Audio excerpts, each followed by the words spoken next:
नयागढ़ जिला मुख्य चिकित्सालय ठारे रविवार बाचस्पति सुरमा पाढ़ी जिला स्तरीय ह्यूमन पापिलोम भाइरस बा एचपीवी संक्रमण निराकरण पर टीकादान अभियान शुभारंभ कर टीकाकरण बालिका स्वास्थ्य और भविष्य सुरक्षा दिगरे एक युगांतकारी पदक्षेप। ए टीका द्वारा आगामी दिन में जरायु ग्रीवा कर्कट रोग को अटका जाई पारिबो।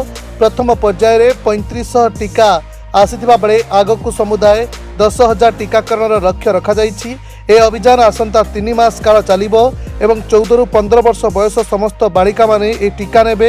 एही अवसर में जिलापाल मधुमिता रथ, उपजिलापाल कर्मदेव समादार, जिला मुख्य चिकित्साधिकारी डॉक्टर पुष्पा नलिमा लाक्रा, मुख्य चिकित्सालय अधिकारी डॉक्टर सुशांत कुमार बेहरा, जिला कार्यक्रम परिचालक प्रकाश बनर्जी, जिला प्रजनन और शिशु स्वास्थ्य अधिकारी आशीष कुमार महांती तथा अन्य स्वास्थ्य अधिकारी माने उपस्थित थिले।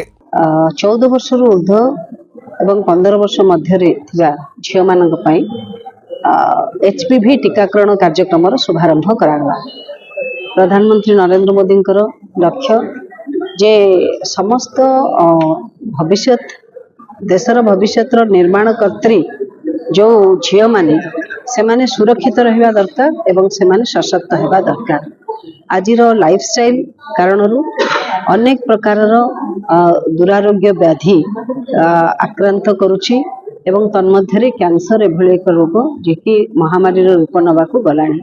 तेणु छोट झील माने सेमानंकर गर्भाशय एवं ग्रीवा कैंसर मुक्ति पाई एचटीवी टीकाकरण आयोजन करा जायछि।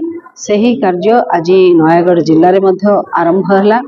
शुभारंभ अवसर में CDMO in-charge madam Lakra madam उपस्थित थिले, जिलापाल मधुस्मिता मैडम उपस्थित थिले एवं आमे समस्ते मिलित भाव में ए कार्यक्रम को उद्घाटन करिछु। आज प्राय 20 रु 25 जन झील एठी आज टीका नेबे एवं तापरे दिन सारा आज ठारू ओपन रहिला। ए डीएचएस लेवल रे आज सारा दिन टीकाकरण हेबो।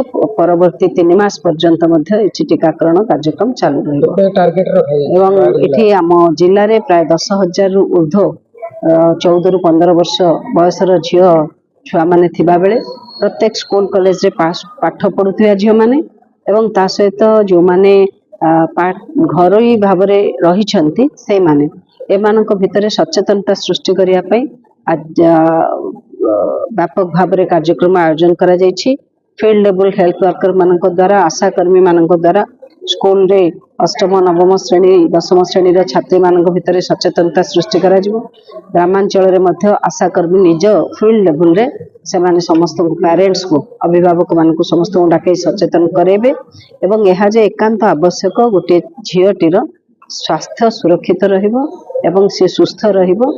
सेथिपाई कैंसर भली बीमारी रु से मुक्ति बीमारी बीमारी आक्रांत न हेबो सेथिपाई व्यवस्था करा जायछि।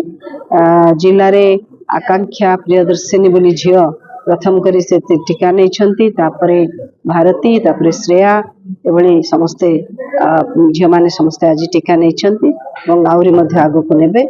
मु आसंता काली ठारू ए कार्यक्रम समस्त जिलार समस्त सीएचसी लेवल रे आरंभ होउछि। म आपण मानक जरिया रे सीएचसी रो अधिकारी मानक मध्ये अनुरोध रखुछि व्यापक सचेतनता जरिया रे ए कार्यक्रम सफल करू। विद्यालय मानक आज आमे ए टीका अन्य स्थान को नेकिरी कर दिया जाय परिबो नाही। सचेतनता दृष्टि आमे विद्यालय पाखकु जाय परिबा, किंतु समस्त टीका नेबा व्यक्ति मानक समस्त को स्थान हॉस्पिटल स्थान को आसवा पड़ो। हॉस्पिटल परिसर रे ही आउ 1 डोज टीका से माने आसी समस्ते नेकिरी जिबे। सीएचसी माध्यम रे आसंता काली ठारू सबु सीएचसी रे मध्ये टीका दिया जिवो एवं परे पुणी पीएचसी एवं जन आरोग्य सेंटर पर्यंत ए टीकाकरण कार्यक्रम प्रभावित करा जाय पारिबो। ए दृष्टि आमे जिल्ला रे टार्गेट नेछु जे समस्त 10,000 ऊर्ध्व जेते नवम दशम पढ़े जेते 14 रु 15 वर्ष बयसर झील माने अछन आमे समस्त को टीकाकरण करेबे। ओडिसा रे गतकाली माननीय मुख्यमंत्री यह उद्घाटन करछंती एवं गतकाली मध्य माननीय देशर प्रधानमंत्री श्री नरेंद्र मोदी ए टीकाकरण कार्यक्रम को प्रारंभ करछंती एवं यह गोटे बड़ वार्ता जाइछि जे भविष्य पीढ़ीर जे निर्माणकर्त्री जो आमर झील मैंने से झील मैंने किभली दुरारोग्य कैंसर रु मुक्त रहिबे से व्याधि आक्रांत होइब नाही सेथिपई तांको यथेष्ट पूर्वरु सुरक्षा कवच जोगे देबा पई एही एचपीवी टीकाकरण कार्यक्रम या सहित जो मानकर धरा जाय गैस थिबो पिला मानकर आजि काली या सहित आनुषंगिक भाव किछि दिया जिवो ना देखो मो जने डाक्टर नुहे निश्चित भाବରେ